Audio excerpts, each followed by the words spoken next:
কেমন আছো? তোমরা ভালো আছো? দেখো, আজকে আমি শাপলা ফুলের বড়া করব। তোমরা অনেকেই জানো না এই ফুলটা দিয়ে কিন্তু বড়া করে খাওয়া যায়। দেখো, আমি এই সবুজ পাতাগুলো ফেলে দেব। খালি এই সাদা টুক নিয়ে আমি একটা বড়া তৈরি করব। দেখো কীভাবে করি এটাকে। সঙ্গে আরও অনেকটুকু জিনিস দিতে হবে। এই হলুদ ফুলগুলো ফেলে দিতে হবে।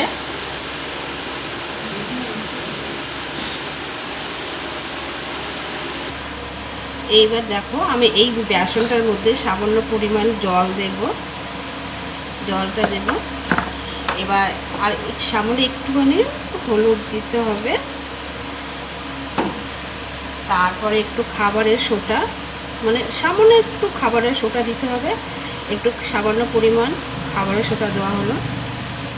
এর মধ্যে তোমার একটু পেঁয়াজ কুচিয়ে দিয়েছি, একটু আদা দিয়েছি, লঙ্কা। যারা বেশি ঝাল খাও তারা বেশি পরিমাণে লঙ্কা দিতে পারো, আর যারা একটু কম ঝালাতে অল্প লঙ্কা দেবে। এই রসুন, একটু হালকা রসুন দিয়েছি,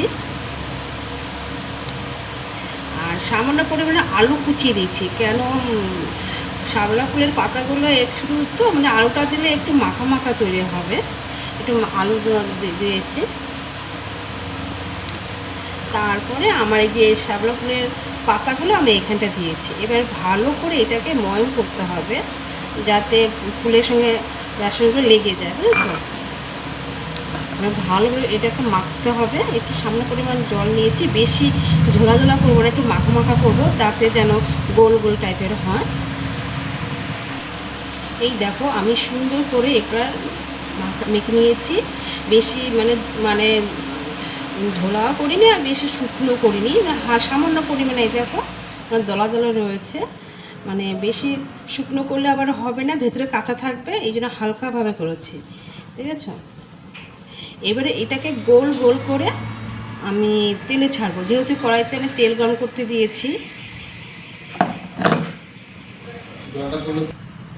এই দেখো, আমি তেল গরম করতে দিয়েছি। আগে কিন্তু বলা হয়েছে এটা কিন্তু আমার তেলে ভাজা কড়াই, কারণ এই কড়াইতে আমি বেশিরভাগ তেলে ভাজা জিনিসটা করি। অনেকে হয়তো ভাববে যে কড়াইটা এত কালো কেন, কিন্তু আমি তেলে ভাজা করলে এই কড়াইতে করা হয়। এই দেখো, সুন্দর করে ছোট ছোট করে দিলে একটু তাড়াতাড়ি ভেতরটা কাঁচা থাকবে না।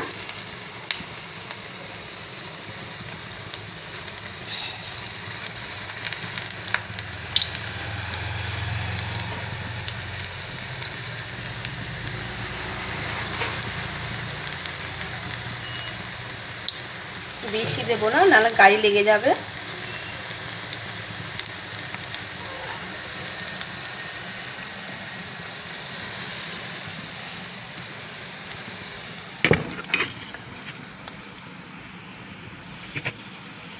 দেখো লাল লাল হয়ে গেছে, কি সুন্দর হয়েছে। অনেকে সকালবেলা ডাল ভাত করলে ডালের সঙ্গে এই ভাজাটা করে গরম গরম ভাতের সঙ্গে খুব ভালো লাগবে। দেখো লাল লাল হয়ে গেছে। এই দেখো, আমার রেডি হয়ে গেছে শাপলা ফুলের বড়া। আমার শাপলা ফুলের রেসিপি কেমন হয়েছে একটু খেয়ে দেখবে। দেখো লালচে লালচে হয়েছে। তোমরা অনেকেই যখন যেদিন ডাল রান্না করবে সেই ডালের সঙ্গে কিন্তু তোমাদের এই শাপলা ফুলের বড়া খেতে খুব ভালো লাগবে, গরম গরম ভাত দিয়ে। আর তোমরা কমেন্ট করো আমার শাপলা ফুলের রেসিপিটা কেমন হয়েছে, খারাপ না ভালো একটু কমেন্ট করো, দেখি একটু খেয়ে কেমন হয়েছে। খুব সুন্দর হয়েছে, টেস্টি হয়েছে, ভালো হয়েছে। Thank you.